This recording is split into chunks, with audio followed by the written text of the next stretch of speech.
શું બનાવ્યું મમ્મી? સિંગદાણા અને મખાનાની ભેળ બનાવી. સિંગદાણા અને મખાના કેલ્શિયમ થી ભરપૂર, એકદમ મસ્ત, હેલ્ધી એન્ડ ટેસ્ટી. શું રીતે બનાવી? હેડ શીખવાડો તને. ગરમ હતું ને એટલે થોડું રેડવું પડે. અને એક વાટકી મખાના એ ઘીમાં શેકી દો. એકદમ કડક હોય ને તાર જાય. શેકી દો. હા, એકદમ કડક કરવાનું? એકદમ કડક. પછી હું ભાગીને બતાવું છું. ફટફટ હવે હવા કાઢ લઉં.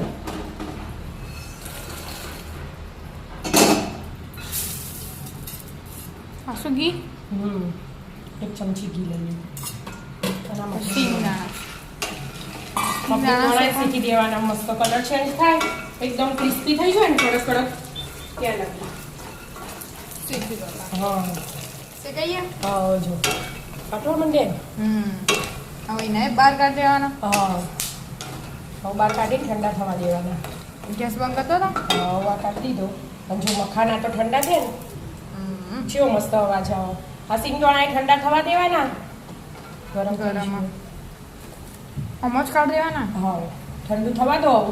પછી આગળની પ્રક્રિયા કરીએ. હા, શાક સમારવાનું એ સમારી દો એટલે. હા, ઠંડુ થઈ ગયું? હા બેટા, જો થઈ ગયા ઠંડા. મસ્ત કેવો અવાજ આવે. સિંગદાણા ઠંડા થઈ ગયા. હવે પહેલા ટામેટું એક સમાર્યું ઝીણું, એક કાકડી ઝીણી સમારેલી, અને ડુંગળી. આપણે વધારે નખું ખાવું હોય ને તો વધારે ખવાય. અને ગરમીમાં તો બહુ સારું. ભૂખ લાગી હોય ને તો તમે ફટાફટ બની જાય. અને એકદમ કેલ્શિયમ અને થી ભરપૂર, એકદમ હેલ્ધી. આ લીલા ધાણા વજન ના વધારે. વજન ના વધારે નથી. હવે ડાયટ કરતા હોય ને પેટ ભરેલું. હા, પેટ ભરેલું રહે. આ લીંબુ નીચોઈ દીધું અડધું. હવે ચાટ મસાલો અને થોડુંક સંચળ મીઠું,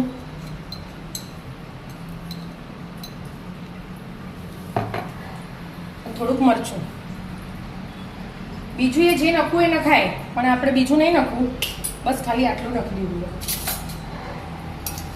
અને મસ્ત મજાનું ફટાફટ બની જાય એવું હેલ્ધી, ટેસ્ટી, કેલ્શિયમથી ભરપૂર ભેળ તૈયાર. હા લેડ વિદ્યાબેન, તમે કીધું ને કે મમ્મી કોક બનાવી આપ, મને જબર ભૂખ લાગી, આમ ફટાફટ બની જાય એવું. લે 10 મિનિટમાં બની જાય. 10 નહીં 2 મિનિટ.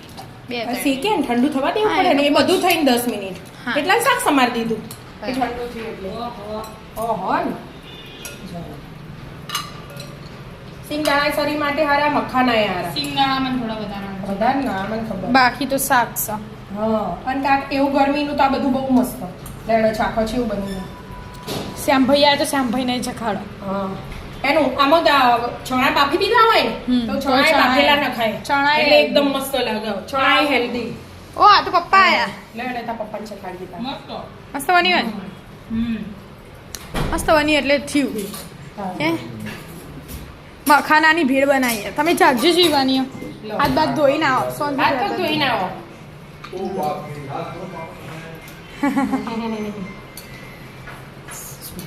લે એનું તને આપી દઉં.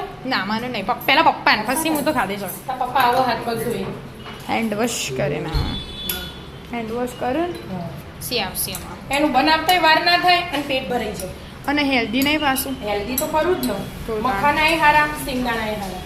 કોઈને એવું હોય ને કે ભાઈ ખાવું પણ બનાવું નહીં કશું ગેસ ઉપર તો બનાવી દેવાય. એમ ખાલી શેક તો ભૂખ લાગી હોય પણ કશું બનાવવાની ઈચ્છા ના હોય તો આ કઈ લે આવું ખાય અને પેટ ભરાઈ જાય મસ્ત. શરીર એ વધારે અને હેલ્ધી એ નહીં. હેલ્ધી તો ખરું જ. આમાં નખી બધું હેલ્ધી. અને આ બધું તો ઘરમાં હોય જ આપણા ઘરમાં એ જ યુઝ કર્યું. કશું શાક ના હોય ને તો આવું બનાવીને ખાઈ લેવાય. તો ડુંગળી ને ટામેટું તો આપણા ઘરમાં હોય જ. બીજું શાક ના હોય. આમાં લીલા મરચાં ન ખાય, ચણા ન ખાય, કાકડી એ ન ખાય. કાકડી તો નખી ને. કાકડી નાખે ને આપણે. લચા બીટ ને એવું બધું એ ના ખાય હોય તો. બીટ એ ન ખાય. લીલા પેલા ચણા મસ્ત લાગે એકદમ. બીટ હતું નહીં એટલે મેં નહીં નથી. સિંગદાણા મખાનાની ભેળ જો એકદમ ક્રિસ્પી, મસ્ત બડુકા બોલ્યું. કેવું બન્યું? મસ્ત બન્યું. બસ મસ્ત બની એટલે થયું. આવી જાવ સિંગદાણા અને મખાનાની ભેળ ભેળ ખાવા. રાધે રાધે.